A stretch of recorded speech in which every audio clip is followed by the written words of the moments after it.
என் அன்பு சகோதர சகோதரிகளே, ஆண்டவராகிய இயேசு கிறிஸ்துவின் நாமத்தில் என் அன்பின் வாழ்த்துக்கள். இன்றைய முத்து மூலமாக மறுபடியும் உங்களை சந்திப்பதில் மகிழ்ச்சி அடைகிறேன். இந்த 40 நாட்களும் வேதாகமத்தின் 40 உபவாசங்கள் என்ற தலைப்பிலே நாம் தியானித்து வருகிறோம். அந்த வரிசையிலே தாவீதின் உபவாசம் என்று உங்களோடு கூட இன்றைக்கு நான் பகிர்ந்து கொள்ள விரும்புகிறேன்.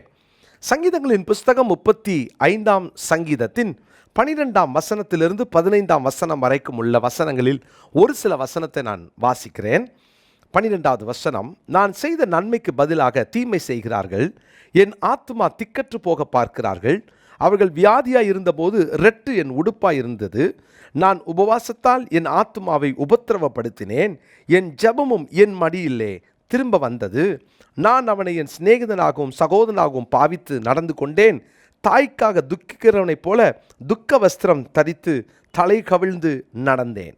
இங்கு தாவீது ஒரு புலம்பலை அங்கே சொல்லுகிறதை பார்க்கிறோம். நம்ம இதை படிக்கும்போதே தெரியும், தாவீது ஒரு உபத்திரவப்பட்டவர்களுக்காக அவர் அங்கே ஃபாஸ்ட் பண்ணுறார். அதில் நீங்கள் கவனித்து பாருங்கள் இந்த வசனத்தை. அவர்கள் வியாதியாக இருந்தபோது ரெட்டு என் உடுப்பாக இருந்தது. நான் உபவாசத்தால் என் ஆத்துமாவை உபத்திரவப்படுத்தினேன். இங்கு தாவீது யாருக்காகவோ ஃபாஸ்டிங் இருக்கிறார். அதுவும் இந்த இடத்துல யாருக்காக அப்படின்னு பார்த்தீங்கன்னா, ஒரு 3 வார்த்தைகளை நான் காண்பிக்க விரும்புகிறேன். ஒன்று, பிறருக்காக தன்னை வருத்தி கொண்ட ஒரு உபவாசம். இரண்டாவதாக, தன் ஆத்மாவை உபத்திரவப்படுத்தினான். அதாவது போராடி ஜெபிக்கிற அந்த ஒரு போராட்ட ஜெபத்தை இங்கு நம்ம பார்க்கலாம். அதான் சொல்கிறாரு, என் ஆத்மாவை உபத்திரவப்படுத்தினேன் அப்படின்னு சொல்கிறார். மூன்றாவது பார்த்தீங்கன்னா, தான் செய்த நன்மைக்கு பதிலாக தனக்கு தீமை செய்கிறவர்களுக்காக எடுத்த உபவாசம். அப்போது இந்த 3மே பிறருக்காக, இரண்டாவது தன் ஆத்மாவை உபத்திரவப்படுத்தின உபவாசம், மூன்றாவது தான் செய்த நன்மைக்கு பதிலாக தீமை செய்தார்களே அவர்களுக்கு எடுத்த உபவாசம். அருமையானவர்களே, பொதுவாக நம்ம வாழ்க்கையில் நிறைய பேர் இப்படி நம்மை சுற்றி இருப்பார்கள். ஒரு பெரிய கேள்வி என்னென்னா, நீங்கள் கொஞ்சம் அதுக்கு முன்னால் உள்ள பகுதியெல்லாம் பார்த்தீங்கன்னா, முகாந்திரம் இல்லாமல் எனக்கு அவங்க குழி வெட்டுறாங்கன்னு சொல்கிறார். அவங்க முகாந்திரம் இல்லாமல் என்னை பகைக்கிறாங்கன்றார்.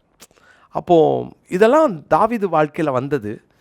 நம்மளை பர்சனலாக உட்காந்து யோசித்து பார்த்தா நம்மளும் இந்த பாதையில் போயிருப்போம் இல்லையா? நிச்சயமாக நம்ம வாழ்க்கையில் நிறைய இந்த மாதிரி பாதைகளை சந்திச்சிருப்போம். ஆனால் ஒரு கேள்வி நாம் கேட்க கடமைப்பட்டிருக்கிறோம். எத்தனை நேரம் அவர்கள் அப்படிப்பட்ட வியாதியாக இருக்கும்போது நாம் அவர்களுக்காக ஜெபித்திருக்கிறோம்? சரி, எத்தனை நேரம் ஃபாஸ்டிங் இருந்திருக்கிறோம்? பொதுவாக நம்மளை பகைச்சி நம்மளை அழிக்கணும்னு நினச்சவங்க அவங்க வியாதி படுக்கையில் கிடந்தாங்கன்னா நம்ம என்ன முடிவெடுப்போம் தெரியுமா? உடனே என்ன வார்த்தை பேசுவோம் தெரியுமா?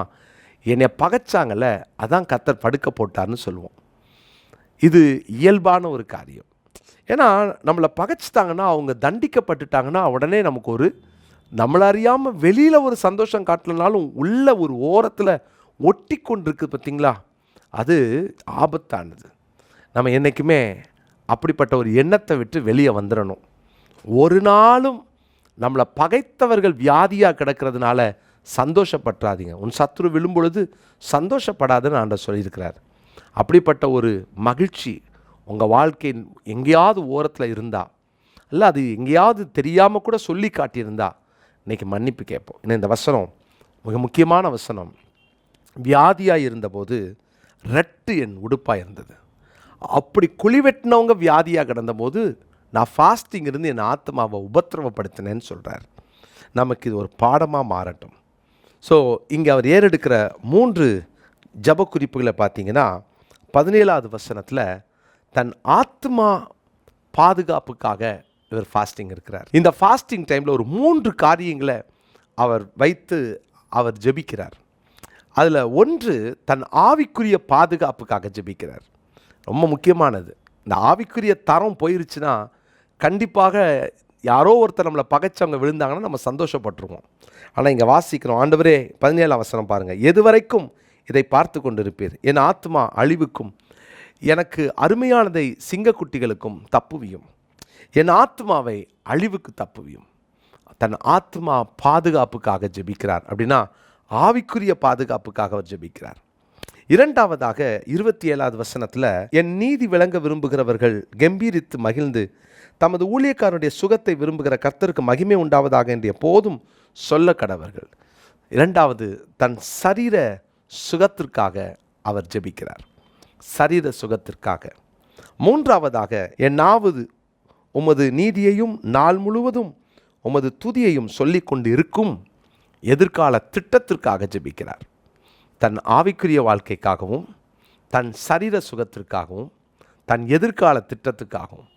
திரும்ப எழும்புவேன், திரும்ப உம்மை துதிப்பேன், இதுதான் என் வாழ்க்கை, இந்த ஜனங்களை எனக்கென்று ஏற்படுத்தினேன்னு சொன்னாரே, இவர்கள் என் துதியை சொல்லி வருவார்கள்னு சொன்னாரே. ஃபாஸ்டிங் டைமில் எப்போதும் சொல்லுங்கள், ஆண்டவரே திரும்ப நான் எழும்புவேன், எழுந்து என் சத்துருக்களுக்கு முன்னால் நான் ஓங்கி இருப்பேன், அவனுக்கு முன்னால் நான் வாழ்வேன் என்பது அல்ல, நான் உம்மை துதிப்பேன், நான் உம்மை துதிப்பேன். நம்முடைய வாழ்நாளெல்லாம் கர்த்தரை துதிக்கிற துதி சத்தத்தினால் நம்முடைய வாழ்க்கை நிரம்பி இருக்கட்டும். நம்முடைய ஃபாஸ்டிங்கில் நமக்காக நமக்கு விரோதமாக எழுந்த, நமக்கு விரோதமாக பேசின, நமக்கு விரோதமாக வலை விரித்த, குழி வெட்டின அவர்களுக்காகவும் ஃபாஸ்டிங் இருக்க கற்றுக்கொள்வோம். இந்த நாளினுடைய மனப்பாட வசனம் 55ஆம் சங்கீதம் 22ஆம் வசனம். சங்கீதம் 55:22. கர்த்தர் மேல் உன் பாரத்தை வைத்துவிடு, அவர் உன்னை ஆதரிப்பார், நீதிமானை ஒருபோதும் தள்ளாட விட்டார். இந்த வசனத்தை குறித்து கொள்ளுங்க, மனப்பாடம் செய்வோம். தொடர்ந்து வேதத்தை படிங்க, குவிஸில் கலந்து கொள்ளுங்க. கர்த்தர் உங்களை ஆசீர்வதிப்பார். ஜெபிக்கலாமா? நல்ல தகப்பனே, இந்த நாளுக்காக உம்மை ஸ்தோத்திரிக்கிறோம்.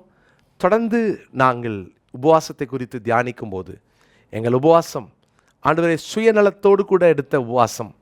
ஆண்டவரே, எங்களுக்கு பிரியமானவர்களுக்காக ஒருவேளை நாங்கள் ஃபாஸ்டிங் இருக்கிறோம், ஆனால் எங்களுக்கு விரோதமாக குழி வெற்றவங்களுக்காக நாங்கள் ஃபாஸ்டிங் இருக்க தவறி இருக்கிறோம்.